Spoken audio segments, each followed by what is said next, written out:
Rayalaseema lift పనులను తన విజ్ఞప్తి మేరకు ఏపీ సీఎం చంద్రబాబు నిలిపివేశారన్న ముఖ్యమంత్రి రేవంత్ రెడ్డి వ్యాఖ్యలను ఆంధ్రప్రదేశ్ సర్కార్ తప్పుబట్టింది.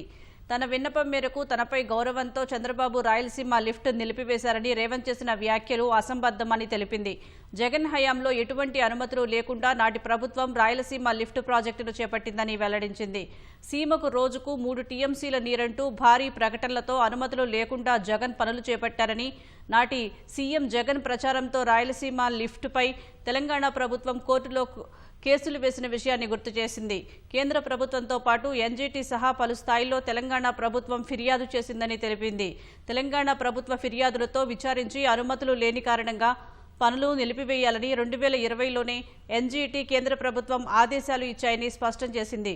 2024లో చంద్రబాబు ప్రభుత్వం అధికారంలోకి రాకముందే కేంద్రం ప్రాజెక్టు పనులు నిలిపివేసిందని వెల్లడించింది.